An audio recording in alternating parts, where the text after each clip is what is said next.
Ce qui n'est pas clair n'est pas français, c'est Rivarol qui a dit. Bonjour et bienvenue à l'entretien de télévision publique d'Arménie. Dans le cadre du 17e sommet de la francophonie, la première chaîne continue à vous proposer des interviews avec des ambassadeurs des États membres de l'Organisation internationale de la francophonie. Aujourd'hui, notre invitée est Maya Dareh, ambassadrice du Liban en Arménie. Bonjour, Madame ambassadrice. Bonjour. Merci d'être avec nous. J'ai appris que vous êtes chef du groupe des ambassadeurs francophones en Arménie, c'est ça? Alors effectivement, donc à côté de mes fonctions en tant qu'ambassadrice du Liban, un pays francophone, j'anime un groupe des ambassadeurs francophones. Nous sommes un petit groupe de 15 ambassadeurs francophones accrédités en Arménie.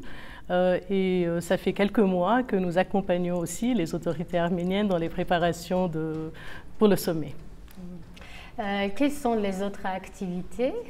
Alors essentiellement, ce groupe a été formé justement pour aider les pays membres que nous sommes à mieux nous préparer et à coordonner nos préparatifs avec les autorités arméniennes. Au Liban, il y a beaucoup de gens qui pratiquent la langue française. Alors, par quels moyens, par quelle manière le Liban défend la langue française dans son territoire? Alors je dirais qu'effectivement la langue française est bien parlée au Liban. C'est une des deuxièmes langues les plus parlées au Liban. Je dirais presque la moitié des Libanais la parlent. Nous défendons la langue française, nous la pratiquons tout simplement. Nous n'avons pas à la défendre, nous la pratiquons au quotidien. Qui parle aujourd'hui le français dans le territoire du Liban? Car on dit qu'auparavant c'était la langue des élites. Alors c'est vrai que parfois on dit c'est la langue des élites, parfois on dit c'est une langue de salon.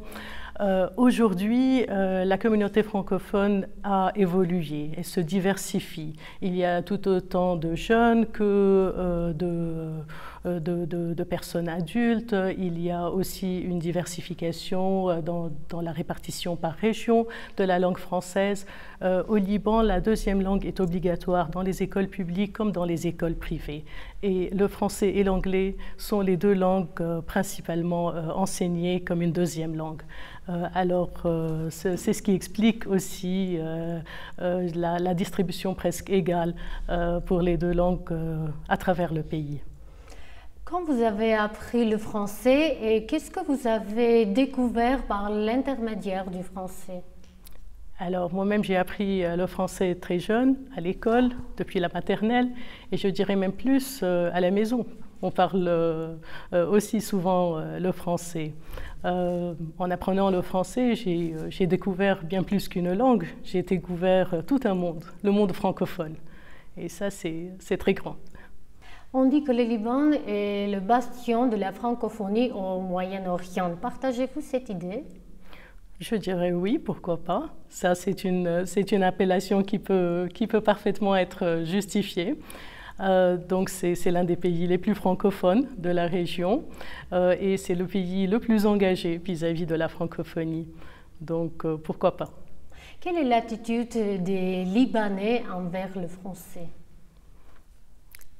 Alors c'est une langue que nous aimons tous. Alors la langue française au Liban est bien pratiquée, donc c'est une langue riche, c'est une langue qui ouvre aussi beaucoup d'horizons j'imagine que ça peut être aussi l'attitude vis-à-vis de cette langue.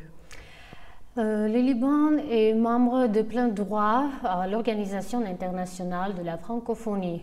Qu'est-ce que ça vous donne? Parlez de votre expérience en tant que membre de l'OIF.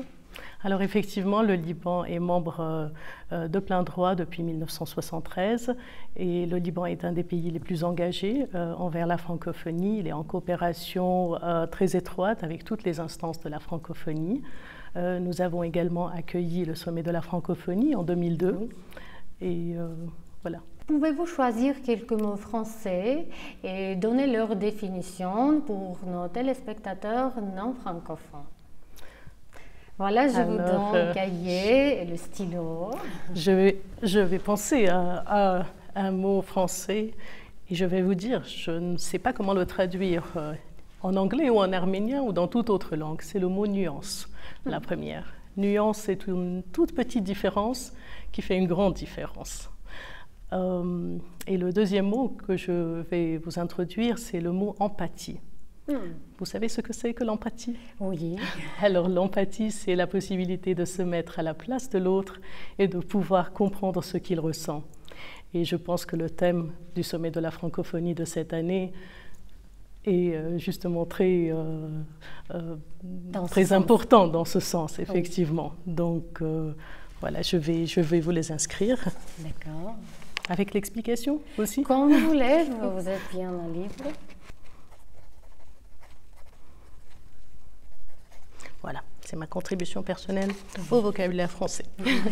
Oui, merci. On dit que le soleil ne se couche jamais sur les 5 continents car la francophonie est partout. Donc, par quelle manière et comment le Liban communique dans la francophonie? Je vais encore une fois revenir peut-être sur la contribution du Liban et aussi peut-être sur le sommet. Le thème qu'on avait choisi en 2002 était le dialogue des cultures.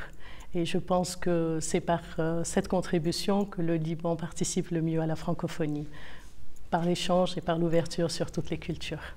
Cette fois-ci, notre devise est « Vivre ensemble ». C'est la devise du 17e sommet de la francophonie à Erevan. Comment vivre ensemble? Alors effectivement, ce n'est pas très loin du dialogue des cultures.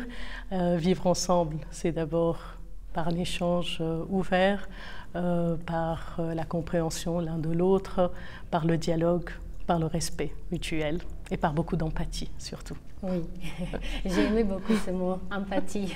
Empathie. La francophonie, ce n'est pas seulement la France. La francophonie, ce ne sont pas toujours les écrivains, les artistes français, mais aussi la francophonie, ce sont les Libanais, les Arméniens, la langue arménienne, la langue arabe. Quels écrivains arabes vous pouvez conseiller à notre audience? Alors effectivement, comme vous dites, la francophonie, ce n'est pas seulement le français, mais c'est tout un monde francophone qui a le français en partage. Nous avons au Liban beaucoup d'écrivains d'expression française. Nous les appelons parfois les écrivains francophones, d'autres fois les écrivains libanais d'expression française. Ils sont très nombreux. Donc je pense à beaucoup d'écrivains libanais d'expression française ou francophone.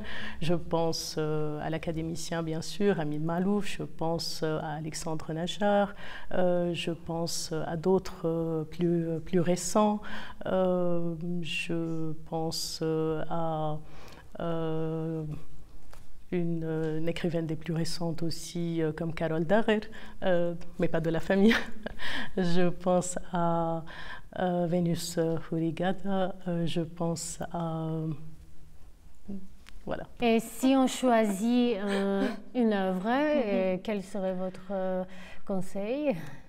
Alors j'imagine que je vais laisser au public de faire leur découverte et de découvrir tous les écrivains libanais d'expression française. Ils trouveront peut-être également parmi eux des Libanais d'origine arménienne. Et ça, ce serait encore mieux. D'accord. On dit que la langue française est un peu difficile à apprendre. Je sais que vous êtes aussi polyglotte. Quels conseils vous pouvez donner pour qu'ils puissent capter le français assez facilement?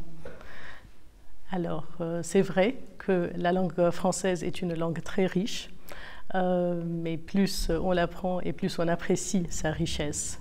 Le mieux serait de lire, le mieux serait d'écouter du français.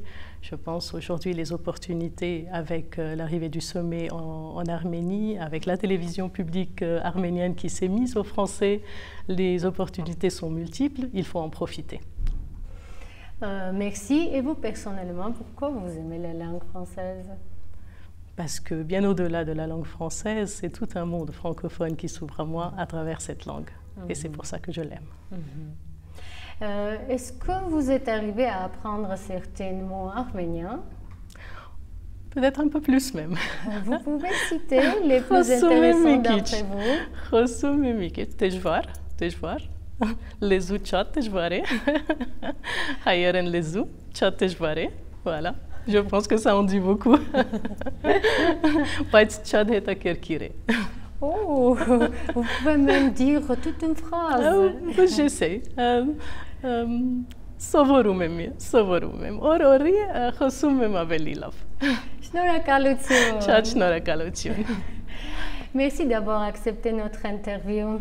Merci à vous et je vous souhaite bonne chance pour la suite et bonne chance aussi pour le sommet.